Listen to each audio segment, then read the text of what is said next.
All right. Hey, everyone. So today we're going to start with Hegel's Phenomenology of Spirit. So this episode is going to cover the preface, the introduction, and the first kind of chapter titled Consciousness. So I'm going to include timestamps, so if you're just interested in one of those things, then you'll be able to find it easy enough. I'll probably timestamp the subchapters as well, just to make it as easy as possible. But before we hop into this, you'll be able to find this on Podbean in podcast form for anyone interested in that. It's a lot more convenient, I know. And also my Patreon is up there if anyone is interested in that. Obviously, don't feel obliged, but if you want a good chuckle, I added some funny goals that you might get a kick out of. Now, without further ado, because there's a lot to say about this, let's hop right into it here. So we're going to start with the preface. Now, the preface was written after the book was completed. Which is important because it's kind of reflecting on something that is done, a completed project. So in that way, there are things presented in the preface that only become apparent later on in the book. So I'm going to use this as a kind of pedagogical function, or treat it as such, because it'll give us a kind of opportunity to see what the end goal will be like. Now, that'll make it a lot easier for us to understand the kind of process by which we get there. So all the things that we're going to be talking about, which can be quite confusing, I think will make a lot more sense if we have an idea of what the end goal is. And I should say as well, as far as the title goes, that is the Phenomenology of Spirit, that wasn't the only title that Hegel actually wanted. In fact, I don't even think he wanted this title. So there are a few more things to say. Another translation into the English could have been Phenomenology of Mind. Now that has a very different connotation, and I think it contributes to a lot of the confusion about this book, because when we think of spirit versus mind, they connote very different things. Now for Hegel himself, he actually gave it two other possible titles.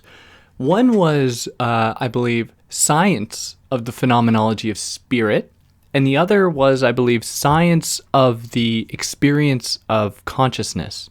If I'm thinking right. Yeah, I'm pretty sure Science of the Experience of Consciousness. Now, these alternate titles can give us a little bit of a peek about what the project is trying to do. Because with a title like The Phenomenology of Spirit, we're left with some confusion right off the bat. Firstly, what is phenomenology? Roughly, I'll say phenomenology is the study of appearances. What is more, phenomenology is also attributed with the study of how appearances affect people to some extent, and how people that affect appearances. Now that's a very quick way to put it, but anyways. And spirit is a very difficult thing, because in very many ways, how he's discussing it here is completely dissociated from any kind of religious connotation. So if we think of the title as one of the alternates, take, for instance, Science of the Experience of Consciousness, perhaps in general, then we have a very different kind of entry point into this book.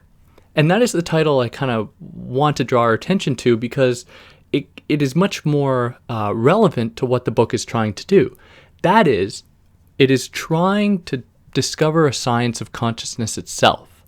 Specifically, it is trying to find out what is it about experience that is completely necessary for consciousness. So to put it in other terms, I guess we could say that it is not possible for there to be a conscious being without a thing for that being to be conscious of, and there can't be a thing that is not being cognized or is not being made conscious of. So at the beginning of his preface, he says that he wants to try and get away from the realm of philosophy loving to know, to move from that into the domain of actual knowing. So there's a difference here for him between love of knowing and actual knowing. So we'll see throughout the course of this book what that looks like, or what that transformation looks like. But I will say, and this is kind of the real kicker, is that this process never ends. Okay? So for Hegel, it is not as though we can arrive at a point at which, we've actually arrived at actual knowing. Now, there are possible kind of stops along the way, but we can't ever say the project is completed. So then what's the point? Well, he says that while we might not be totally interested in the end point, what we are interested in is the very process itself. And in fact, the process itself might be the thing we're kind of striving towards. Now, that thing we're striving towards can take on a number of different forms for him. One of them might be absolute spirit, for instance, or absolute religion, or a bunch of other possible terms that we'll get to eventually. But for him, he defines spirit, or he says that spirit is always engaged in moving forward. So this process of moving forward assumes a kind of a telos, okay? In that a telos, coming from the word, I guess, teleology, is the study of movement from, point A to point B in a linear fashion. So he says that it's kind of like a telos, but, a hardcore Hegelian out there might say, whoa, this thing is not quite as neat as a telos suggests. What I mean when I say that there is a telos relates exactly to what he says here, where he says that the new world, whatever world might come out of this process, it must contain the wealth of previous existence. So it is always tied to some extent to previous knowledge, previous existence, previous being that preceded it. And it is this constant process. Now, I understand it as a telos in that way precisely because it cannot detach itself from its past. Its past is always the cause of whatever comes to be in effect, and through that process we move throughout history. Now, things go awry and things move in very strange ways at times, kind of troubling the idea that it's linear. But nevertheless, it is always coming from this kind of previous moment. So because this kind of spirit, or this kind of quote-unquote endpoint, which is not really an endpoint, can't be made manifest, we can only kind of think of it in pure terms. So the way that I've just been discussing it here, I've sketched it to some extent, like I've attributed a term to it, that is spirit, but we can't really imagine it. It's kind of outside of our purview. That is because it doesn't lend itself to our faculties of perception or sense or understanding quite yet. And we're going to get into more on those in a little bit. But for now, what we are kind of left with, and here is when he introduces a pretty important term in this book, is rather the notion of the thing. The notion of the thing that stands in for the thing itself to some extent. Now, we work with the notion of the thing because we can make sense of it. Now, there's something to be said here, and I got this from a secondary source, that the translation into the term notion, in the version I have, by A.V. Miller, is not the best term. In fact, concept would have been a much better term. Now, for anyone listening, the difference between notion and concept are both similar and dissimilar, but I think it's important to keep it on the back burner that, in fact, the term concept could be replaced, or could replace the term notion. So the relationship between what he calls the new world, a world that might come out of this process, the relationship that has to the notion kind of goes as follows here, and this is on page 7. He says, "But this new world is no more a complete actuality than is a newborn child. It is essential to bear this in mind. It comes on the scene for the first time in its immediacy or its notion. Just as little as a building is finished when its foundation has been laid, so little is the achieved notion of the whole itself."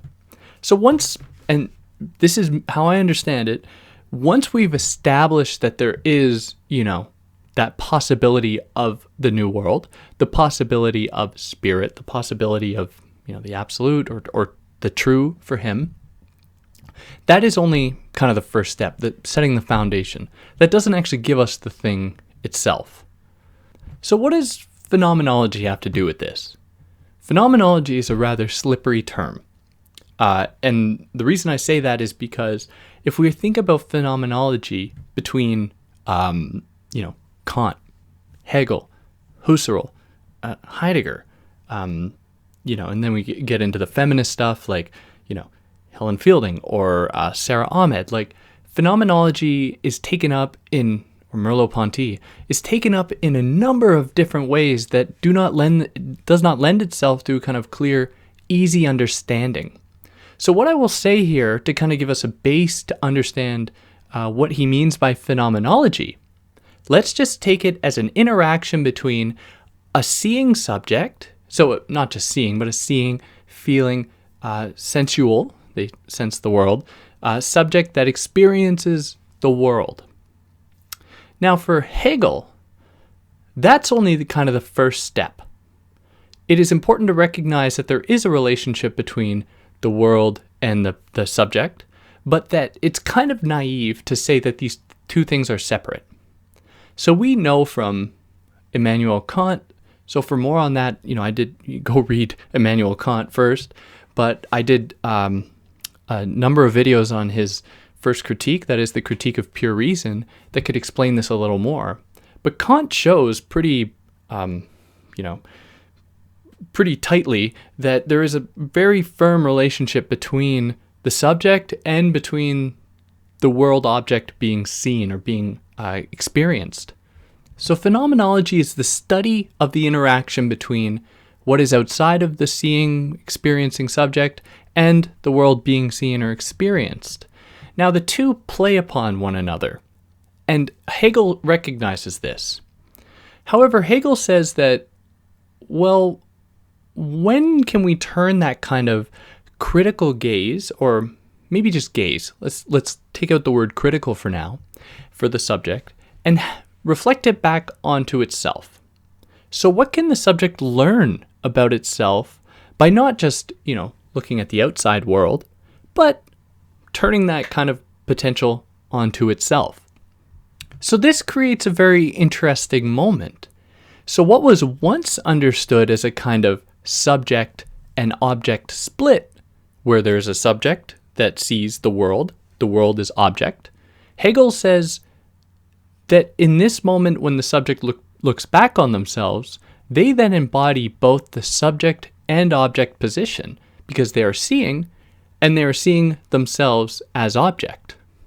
This is what he calls, on page 10, the reflection of otherness in itself. So in a seeing being, or in another object, another seeing being, what have you. Now what this allows for, and this is one of the really crucial points, is that if a subject is always looking upon itself as a kind of subject and as an object, what that allows for is a kind of mobility. Because if the subject was just taken as either subject or object without a kind of fluid dynamic between the two, then they would be caught in a kind of state of arrested development. Because if they were just seeing the world and they weren't able to actually turn any of that data into something for them, then they would just be stagnant. Whereas if they were just an object, they wouldn't have the same thing. They wouldn't have that capacity to change. So he's really drawing attention to how this idea of process, in a broad historical way, as we've kind of laid it out, should also be located within the infinitesimal. In this case, the subject. The subject also goes through these kinds of transformations. Now this is going to get even smaller and smaller as we get into the first chapter, but for now, I think it's pretty clear what we have here. So he continues by saying that this kind of tension that a subject experiences between themselves as subject and object gives them actuality for him. It is what makes them real. And it lends itself to reason. Now, reason is something we're going to get to later on, but it's just the kind of recognition that one's ability to cognize the world does not just happen kind of on its own, right? Or, let me rephrase that. It happens on its own, but for us to arrive at a higher point, that is through to spirit, we must become aware of that. We must become aware of it through reason, which we will arrive at some point. Now, it's important here to make a distinction between two very important terms that each kind of expand into a number of other terms in order to kind of make sense of this process so far. So there's being in itself and being for itself. So when something is in itself, it has an essence. Now that essence is only measured in relation to other things that are recognized as being in itself. So the thing does not actually comprehend itself. It does not, care about itself. It is only seen from without and determined as such, not on the merit of what it is, as, having certain properties or characteristics or a kind of consciousness or self-consciousness. It is instead only measured because we know that it is not, this thing. We know that the shoe is not the table because we know that the shoe is not the table, and it ends there. Whereas being for itself posits that each one of these things, for example, has the capacity, a kind of their own subjectivity, their own individuality to some extent, that is always aware of itself, always kind of conscious of itself. So it's not just a kind of passive thing to be seen in the world, it is its own kind of autonomous being. So that's the split between being in itself and being for itself.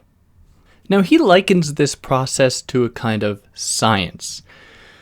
Now I must be clear, and only if you read this book would you know this, but some terms are used with a capital letter and sometimes they aren't. Sometimes they're italicized, sometimes they're not. And they're meant to connote different things depending on how they're spelled or how they're kind of presented in their writing. So he kind of equates this to a science, but he means science with a capital S, in kind of like pure science, and then it's always moving. He doesn't mean it in the sense that, it's, proven science, and therefore we can just forget about it and, move on. Because this reveals another tension that he's kind of drawing attention to, and that is his appreciation of philosophy over mathematics. Because whereas he sees mathematics as being almost completed, having, various rules and axioms that are, and we'll get into this with some examples later, he sees like the Pythagorean theorem as being, a kind of truth. He's not interested in it. He's like, I don't care that we've established that. What I'm interested in is what is to come. What I'm interested in is everything that can be put into tension with another thing in order to produce a kind of consequential result. So when he refers to science here, it shouldn't be understood as a kind of like truth that we've already arrived at. Rather, he's interested in it in terms of form. What can we take from science's form that can relate to this process? So in his words, and this is on page 13, knowledge is only actual, and it can only be expounded as science or as system. And he continues, he says, the true is actual only as a system. And to define the actual for him, he says that the actual is when something is other being, that is, it's not itself, and it is also being for itself. So let's think back to this idea of the subject as being both something that thinks itself and something that is thought by an outside, by another, where it's both an active, subjective being that is able to turn that subjective gaze onto themselves and to others, and is at the same time something being seen by itself and by others. Okay, so now we know that in his words, that the spirit is science, because the spirit is the process, and the process he kind of equates to a kind of science, which he says it defines as a pure self-recognition in absolute otherness. So he's going to go on, and this is later, and I'm trying really hard to kind of deliver this in a systematic way that makes sense linearly, but I have to make reference to what's going to come, because otherwise, you'd wonder why I'm bringing this up. But when it comes down to it for him, or what he tries to show, is that there is a fundamental similarity between all things that are considered separate, or all things that are considered different from one another. Because if there wasn't a kind of connecting unity, then his project would be done, because he wouldn't be able to posit there to be a kind of spirit that connects all things, that can be kind of unearthed, or can be kind of made real to some extent. But he pretty much says that the universal thing that connects all things is the fact that they are all different, is the fact that they are all actually not part of a unity.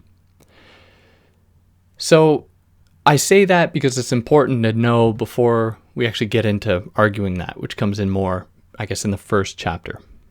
But anyways, I kind of digress. So let's move back to this discussion of science.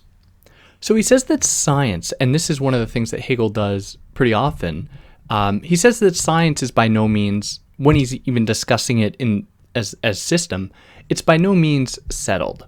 So what he means by that is that it would be totally naive to assume that science is just this thing that exists out in the world that we can just call upon to move us towards this spirit, or to act as what he calls a ladder towards this kind of spirit. Instead, he says that science itself is always in a kind of struggle with itself, very much like the subject. So we cannot claim that it's a kind of settled thing, because that would be totally naive, and that would throw apart his whole system. So anything we kind of traverse through in this book is, we have to keep in mind that it's going to be in tension with itself, and is going to have very many different properties because of that. And we're going to get into more in the first chapter, but it's good to kind of know that off the bat, because if anyone's plans on reading this, you'll be going through and you'll see that, or feel that Hegel has a pretty fond appreciation of something, let's say the understanding, just an example. But then, a few pages later, you're like, wait a second, now it seems to be like he doesn't like it, like he admonishes it, he sees it as being a limitation. So there's always these tensions going on in this text, and that's what we can really applaud Hegel for, in that he walks the walk, right? He says exactly what his system needs to do, and he replicates that. He doesn't want to make it settled. He doesn't want to give us a final solution, and that is never present in the terms he uses, which is why there's so much confusion about this book, because it is a very difficult book, and there's by no means like the single way to understand it. So to continue on with science here, what it has done for us is that it has existed in the past, and it has given us kind of facts. Now, I mentioned earlier, Hegel's not so much interested in facts, but he is interested in the way that facts can, exist behind us and in a kind of present, and how they can motivate us to some extent, because we can draw upon facts in the past to develop things, to move them, because we know where we've come, and by virtue of that, it gives us a kind of momentum to keep going in another direction. For example, Euclidean geometry did not was not the final word on geometry, but it was in many ways a kind of base that was necessary to open up, for very wonderful things, all the way up to Albert Einstein and further on. And he calls these facts, or these things that exist kind of exterior to subjects, inorganic nature. And he says that education, and I think here he really means in schools, education should make the individual aware of this inorganic nature, these kind of facts that exist, while at the same time giving them the kind of faculty to recognize universal spirit, that is their capacity to look in upon themselves, to motivate a kind of self-perpetual movement, kind of always becoming. So history contributes to this, because history makes all previous accounts kind of understandable. Whereas if we didn't have a history, it'd be very difficult to imagine having a future, because history is what is bound up exactly with every single moment. Now, history is important because it translates all the kind of previous points into kind of individual instances that happened, and changes them into something that can be consumed for the people of the present, so that they themselves can move in a kind of new way. Now, if the things in the past just existed in the past, they would have no kind of causality. They would have no kind of effectual possibility onto the now or onto people as they are.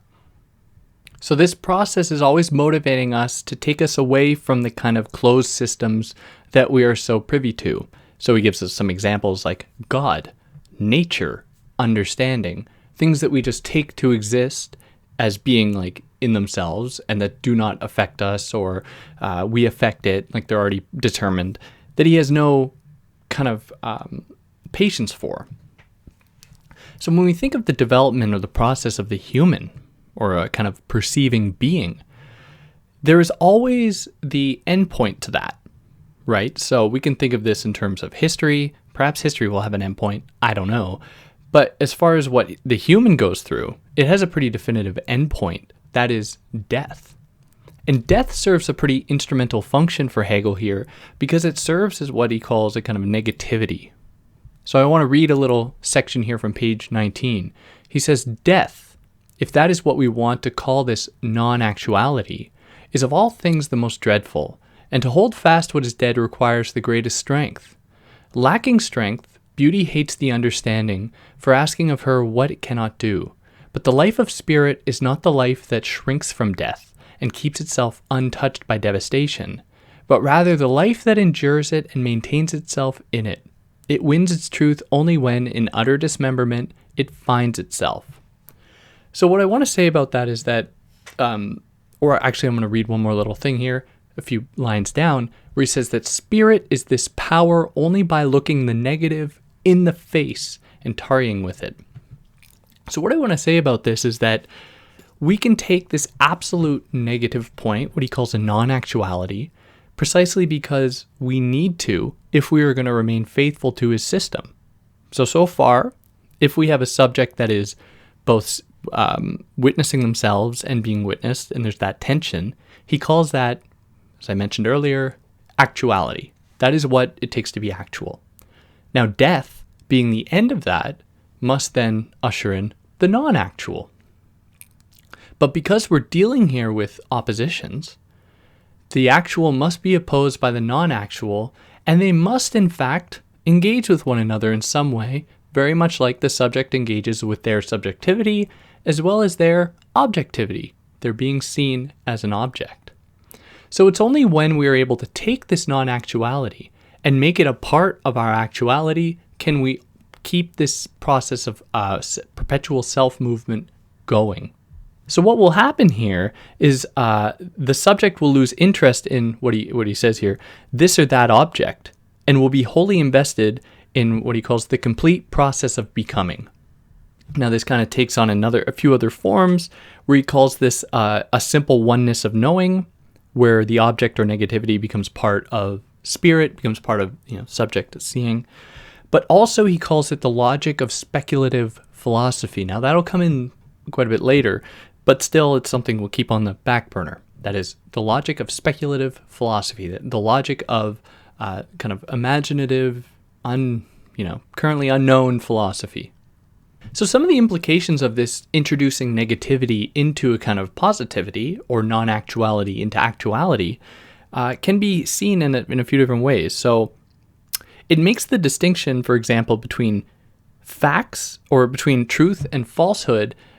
It troubles that distinction in order to say that we cannot have truth without falsehood, and we cannot have falsehood without truth. So for those, he's kind of speaking to people that would want to get rid of falsehood, get rid of negativity. He says all that would do is would get rid of truth, and it would kind of put us into a state of arrested development, ending the kind of possibility for becoming. So this is why facts to him are not interesting, because they can't be refuted. They're caught in a state of arrested development, whereas he says that philosophical truths can in fact be refuted and can therefore move through space and through time. So the same holds true for mathematics, where he gives the example of a triangle and says that the relationship that all right-angled triangles share is not known by a triangle. It is only known by humans, because this doesn't exist out in the world. How many triangles does actually one see in the world? Perfect triangles that just happen to exist in nature.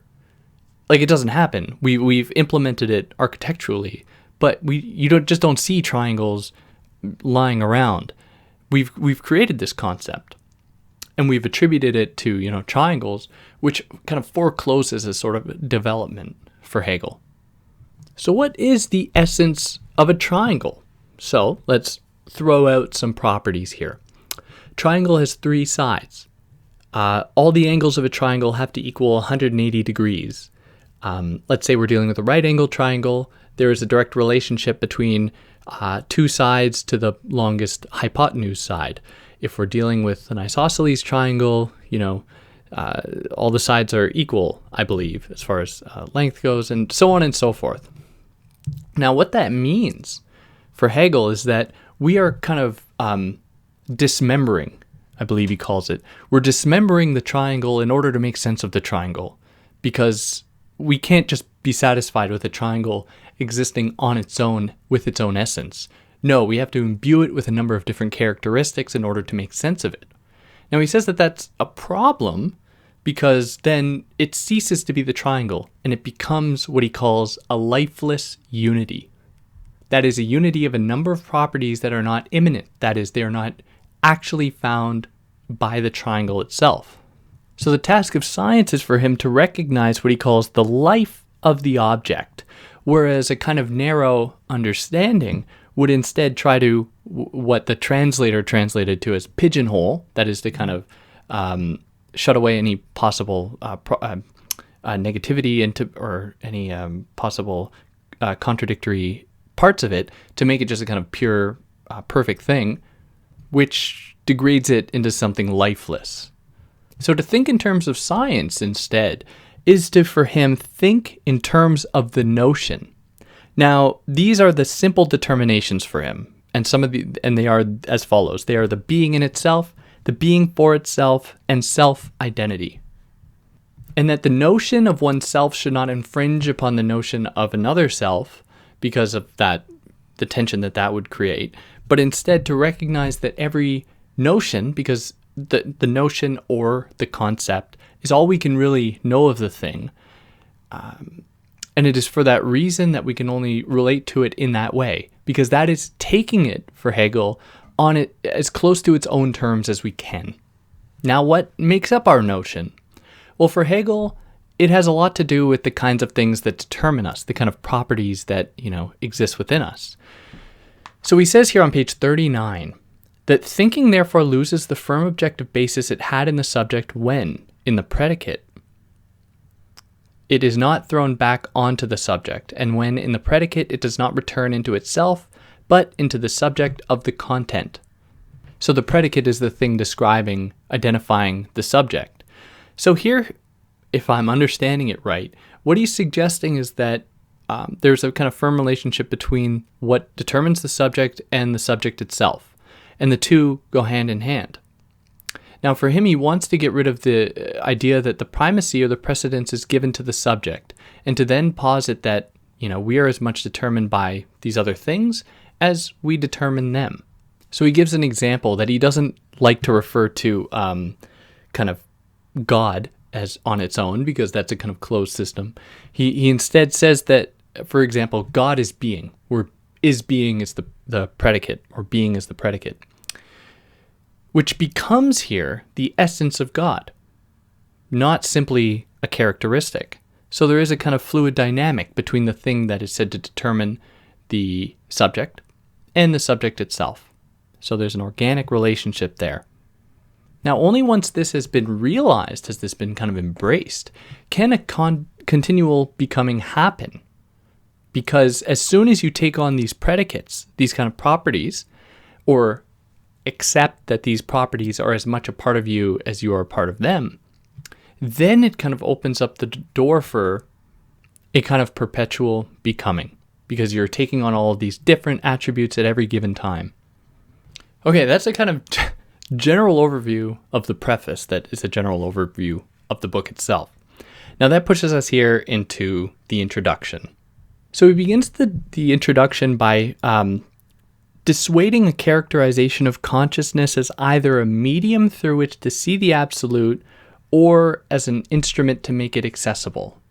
Because these two ideas that treat the consciousness as just a kind of means toward the absolute too neatly split consciousness from the absolute. So this book then is an investigation, he says, almost into consciousness and cognition, because he thinks that those things are inextricably wrapped up with this absolute, kind of absolute spirit, the thing that connects everything and that keeps things in, movement to some extent. And he continues by saying that consciousness, the thing we're trying to investigate, is the thing that simultaneously distinguishes itself from something while relating it to it. So it is in this way that consciousness constitutes the outside world as well as the outside world constitutes consciousness, because it couldn't exist without consciousness and consciousness couldn't exist without it. But at the same time, and there's this kind of tension here reading this, that he seems to say that, these things do exist out there, right? They exist and we can perceive them, but they don't exist prior to consciousness yet. Reading it, you can't help but feel like he is in fact saying that they do exist prior to consciousness. Anyways, I digress. Okay, so when we discuss this in terms of the individual, right? Because we're dealing with individual instances here, where consciousness individually recognizes a thing individually at an individual moment. We need to kind of clarify what that means. So when he refers to individuality, he means it in the sense that there's a kind of universal and general experience being made manifest in a single moment. So everything that is individual does not in itself exist individually. Rather, it is the kind of manifestation of everything universal in a single instance.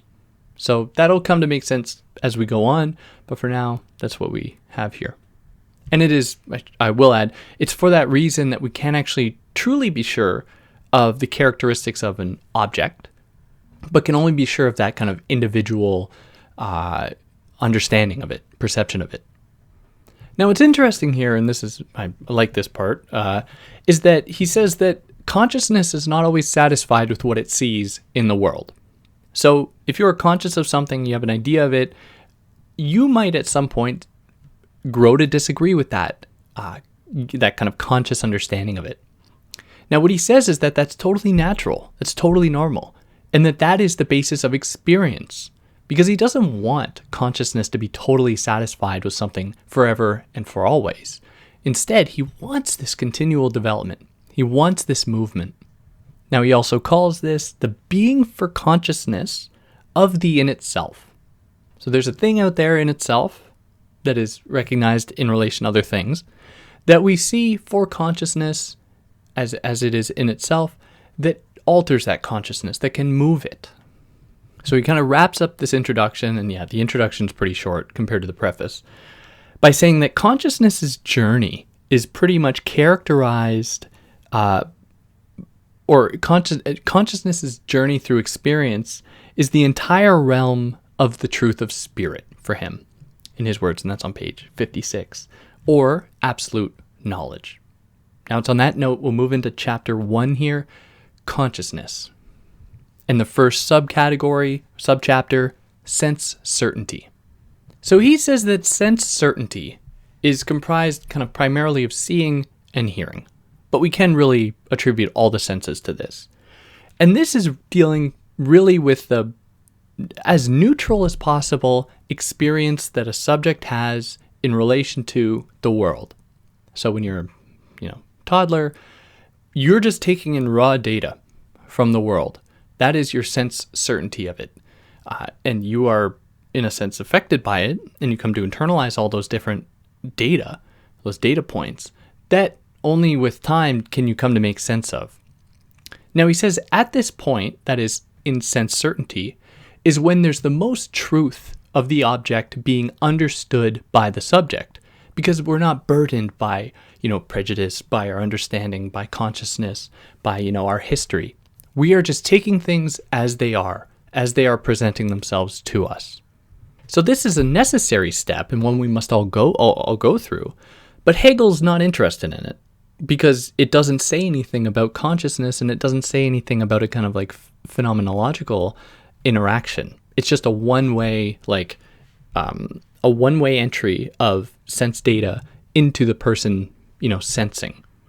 So that's a kind of quick way to argue what he's doing here, but he goes into more detail. So let's follow him along here, because that's what we do here. So he gives the example of what he calls the now and the this. The here and the now, which is a spatial and a temporal determination, where spatial being the here, like in this place, and the now in time being a temporal one. So in day-to-day chat with other people, someone might ask, what time is it? And you could say, now it is 9:21. Random time, doesn't matter. 10 minutes later, the same person could ask, what time is it? And you'd say, it is now 9:31. Let's say in that time you were driving, and when it was 9:21, the person asked, where are we? Well, we are, in Albuquerque. And then 10 minutes later, we're in New Haven. I have no idea. This is totally random. So the here and the now in these examples radically alters over the course of both time and space. So what was once taken as a truth, which no one could refute, so it is now 9:21, we know that to be the fact, then leaves us. The now is kind of like an unfaithful servant, because the now then becomes the 9:31. So the now ceases to be the determination of a time or a place, or here a determination of a place, and it is then revealed to be what it really is, a kind of subjective, determination of a specific time and a specific place. So you might say, okay, so what? What does that matter?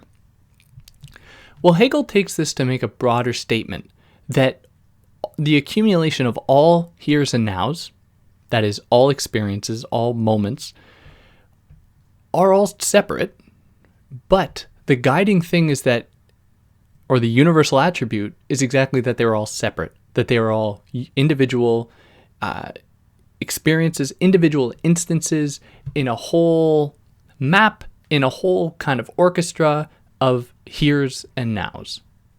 So if we kind of change our view about the idea of here and now from being like something that tells us something universal about a single moment, we can then retain the idea that they are universal, but in a different way.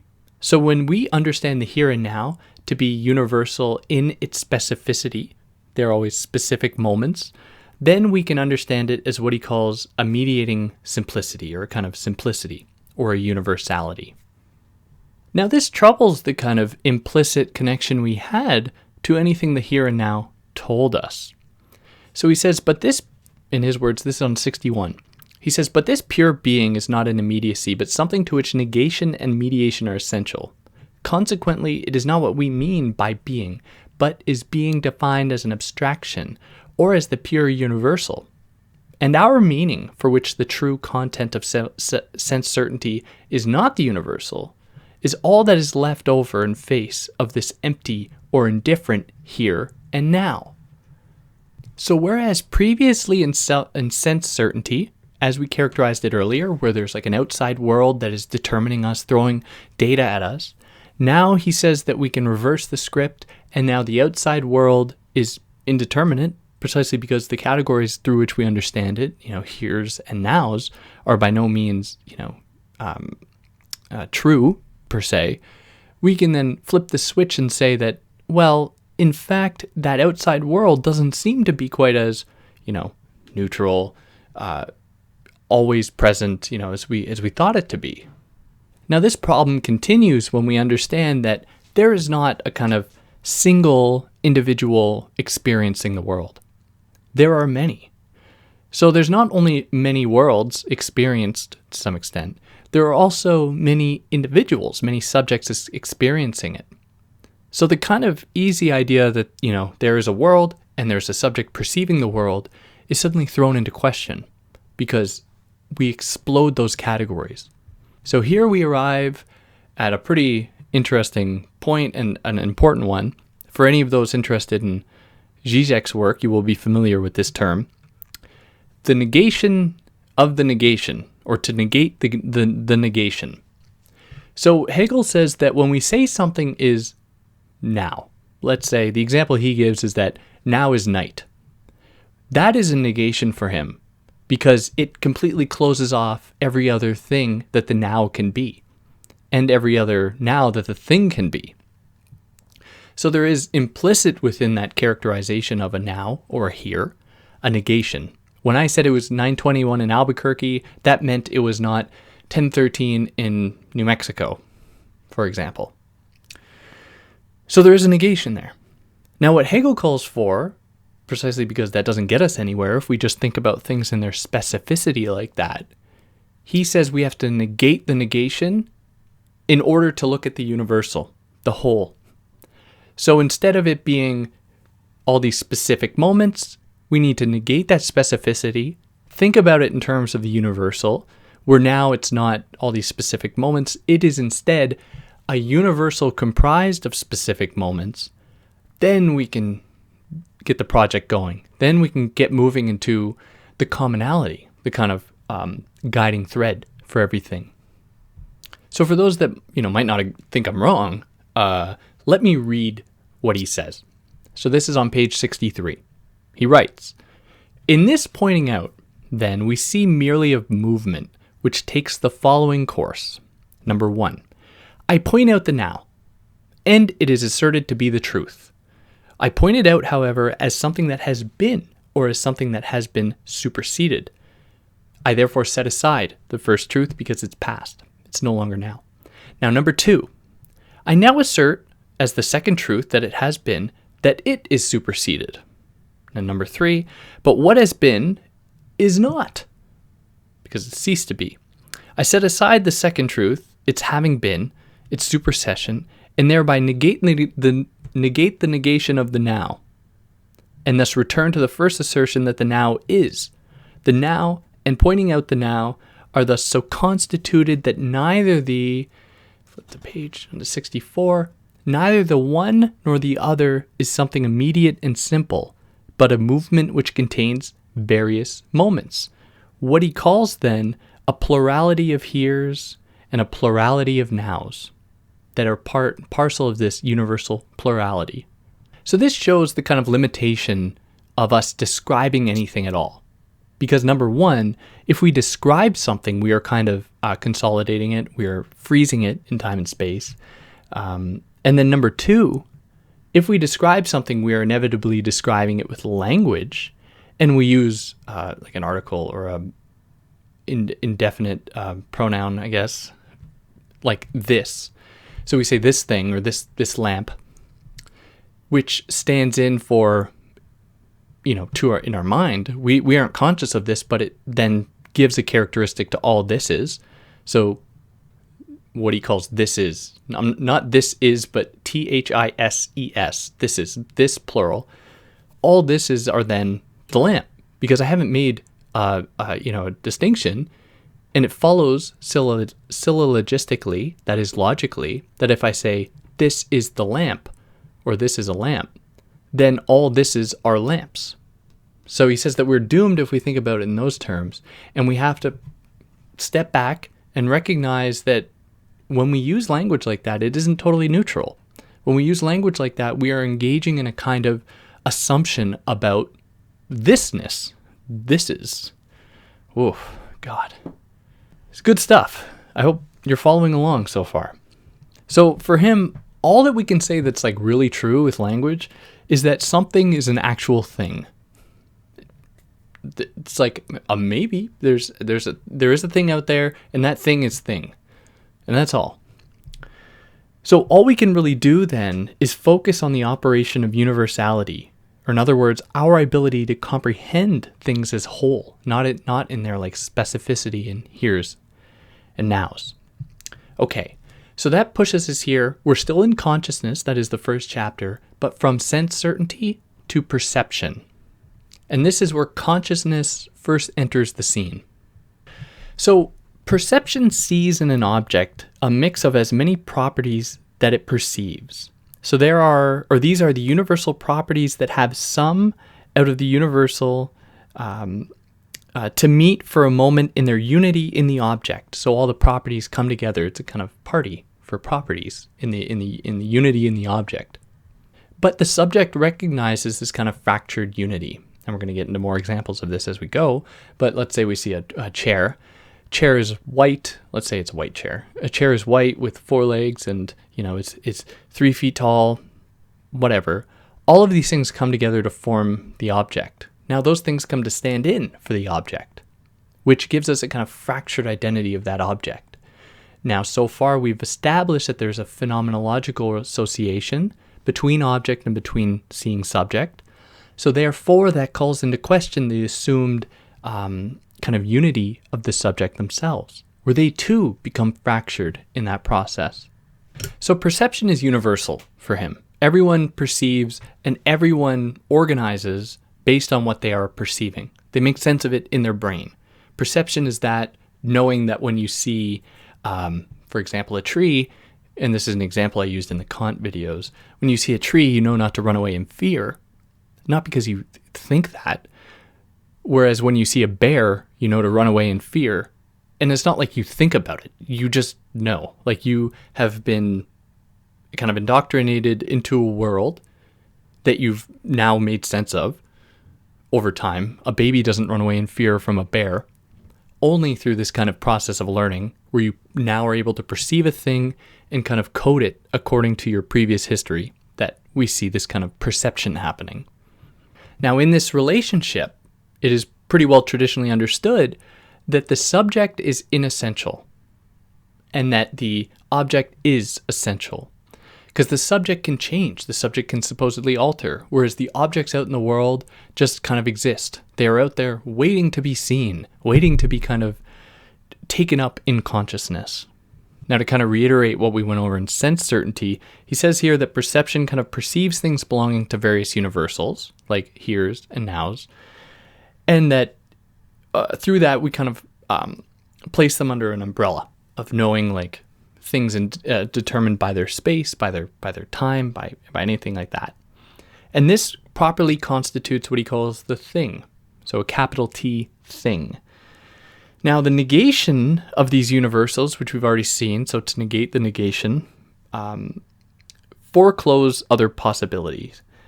So they must be negated to return to the whole, which is, back to that universal that we've already described.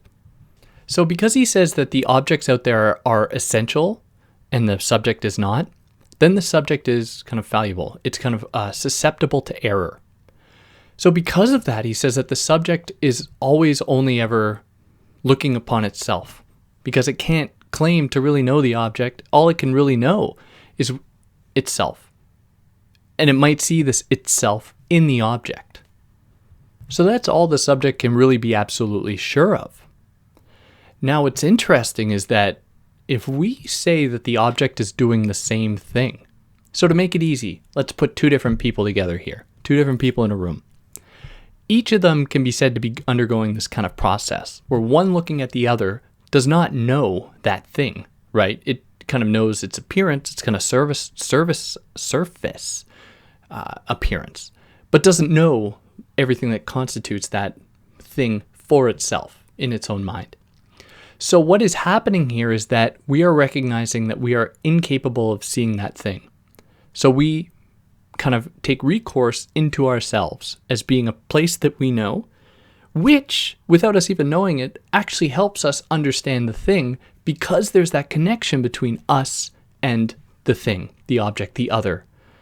And it's through that, and we aren't aware of this, and this is what Hegel's trying to draw our attention to, is that by looking upon ourselves as subjects, looking upon ourselves as objects, we can actually get a better sense of the thing, which connects in some way. It gives a kind of oneness to that interaction.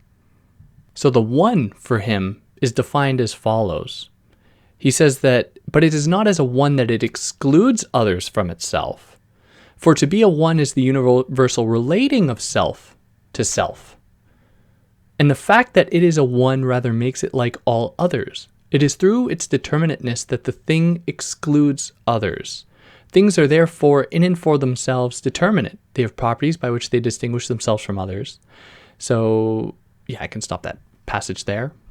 Where the oneness kind of encapsulates the interaction between, two things. What is it that is similar between them?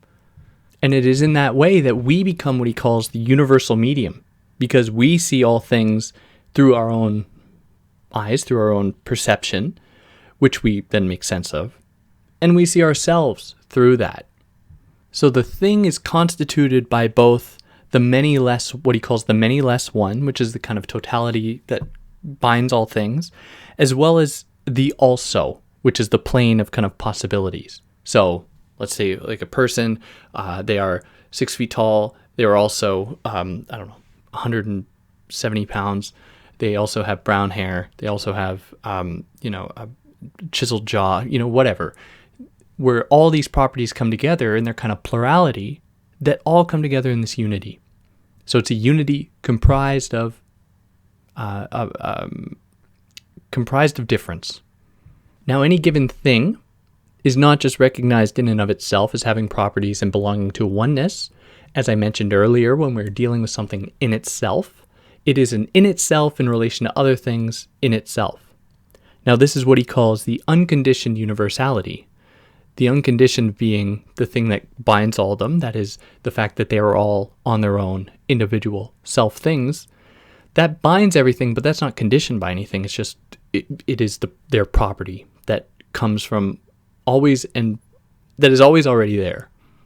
And it is only when this has been realized that there are all these tensions going on, do we have to then call upon the understanding to make sense of it, which can lead us in some bad yet some good ways. Now, it's on that note that we move into the third and final subchapter here of consciousness, into force and the understanding. So up until now, we've come to understand that the whole process looks at a thing as being kind of universal because it embodies both what is specific and universal to it. That is, it really encapsulates everything within itself. So when we're dealing with the understanding or with perception, it might not be aware of this. It might not turn that back upon itself, at which point the process has not been, completed. And that Hegel says, it's the responsibility of the phenomenological observer, that is, someone who sees something out there and then tries to see it within themselves. That is the fact that the thing is comprised of a universality as well as a plurality. It's only when recognizing that we can then turn it upon ourselves, and can the process of self-movement, perpetual movement, keep going. So here we get introduced with a new concept, and that is the concept of force, as per the subchapter title, Force and the Understanding. So force is what kind of makes all things come together. It is what allows a thing to be both what he calls solicited and to be solicitor. So if you are a thing, you are solicited by various properties that kind of imbue themselves on you, and you are a solicitor in that you call upon those things to act upon you. So force is a kind of universal medium that gives a possibility to these tensions existing on a thing. It is what kind of pulls the two, kind of keeps them in constant motion.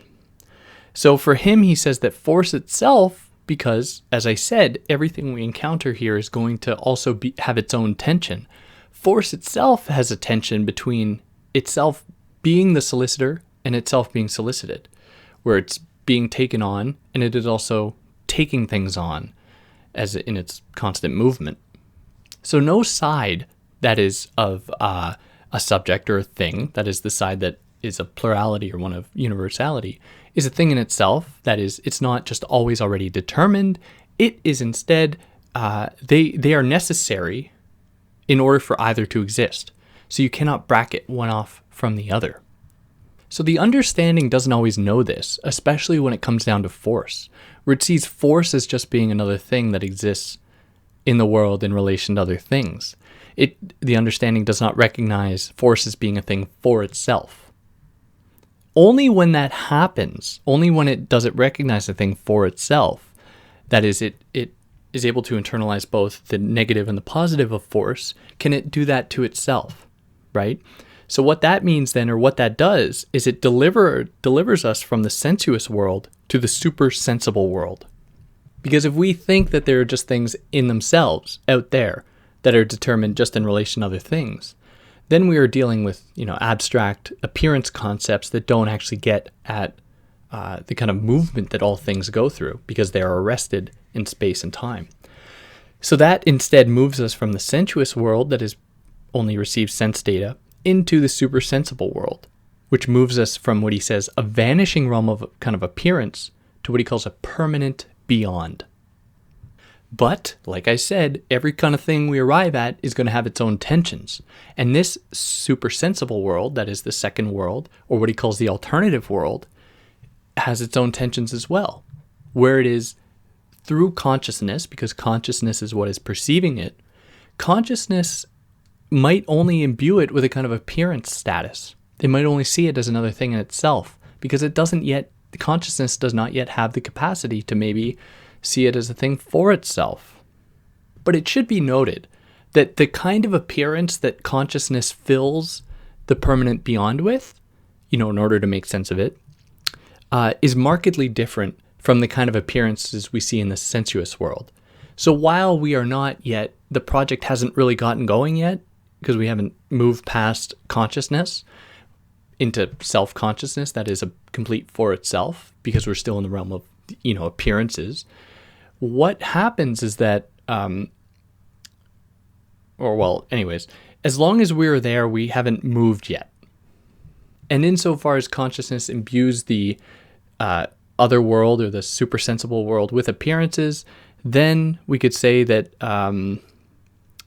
then it is birthed from a kind of appearance in and of itself. But again, as I just said, it is a different kind of appearance for Hegel than the sensuous experience. And it is in this realm, a realm that is supposed to lead us somewhere new, but can still be kind of infiltrated by the appearance, that we can find the stable image of unstable appearance. So again, we have another tension here between a thing as it is in its positive sense, or in its kind of sense, and then its opposite. So stable image in unstable appearance. So this universal difference, he calls it, is what is the law of force. While there are always these tensions, he calls it the law of force.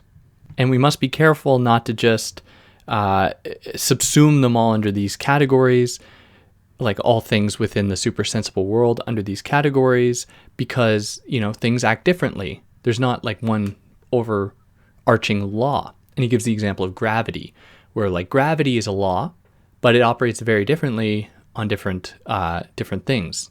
And the two examples he gives are like, a rock falling and then the heavenly bodies moving, which is like, okay, Hegel. Anyways. So as I just said, how there's the supersensible world is also going to be caught in these conflicts, he opposes it to the kind of inverse of the supersensible world that he says is always in conflict with the supersensible world, where he says, for instance, someone in the supersensible world will be considered, will be exalted there, will be considered righteous, whereas in the opposite world, the inverse, they are considered, deplorable.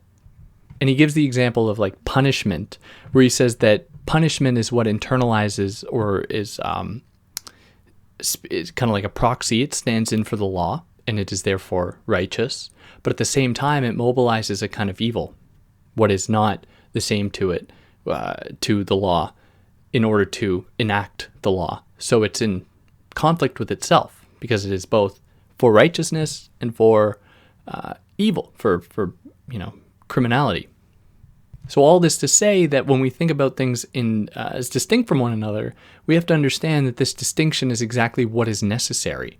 So only once we've accepted that, and this is kind of wrapping up this episode and this chapter, only once we've understood that is it then possible for this movement to go on. So I want to read here what he says about the law. This is on page 99. That the simple character of law is infinity means, according to what we have found, A, that it is self-identical, but it is also itself different, Or it is self-same, which repels itself from itself or sunders itself into two. What was called simple force duplicates itself, and through its infinity its law is law. B, what is thus dirempted, which constitutes the parts thought of as in the law, exhibits itself as a stable existence, and if the parts are considered without the notion of the inner difference, then space and time, or distance and velocity, which appear as moments of gravity, are just as indifferent and without a necessary relation to one another or to gravity itself. Then C, through the notion of inner difference, these unlike in different moments, space and time, etc., are a difference which is no difference, or only a difference of what is self-same, and its essence is unity. As positive and negative, they stimulate each other into activity. And this allows for what he calls the absolute notion, or the soul of the world, arriving at this kind of infinity. So I want to read one more little section here that kind of sums up what we have. So this is on 101. Infinity, or this absolute unrest of pure self-movement in which whatever is determined in one way or another, example as being, is rather the opposite of this determinateness. This no doubt has been from the start the soul of all that has gone before, but it is in this inner world that it has first freely and clearly shown itself. Appearance, or the play of forces, already displays it, but it is an explanation, or it is as explanation that it first freely stands forth. And in being finally an object for consciousness, as that which it is, consciousness is thus self-consciousness. The understanding's explanation is primarily only the description of what self-consciousness is. It supersedes the difference present in the law, differences which have already become pure differences but are still indifferent, and posits them as a single unity in force. So he's describing here the transition from consciousness to a consciousness that turns itself back onto itself in self-consciousness. And it is here that, in his words, meaning, perceiving, and the understanding vanish. Okay, so that wrapped up that first episode of Hegel. I imagine this will take maybe hopefully only two more, but we'll see, maybe three more. Anyways, I hope you got something out of it. If you did, that's great. I want to give a shout out to Nicholas, my patron, and James. Your help is much appreciated to keep this going. And for anyone that, you listen this far, thanks a lot. Catch you next Saturday at noon.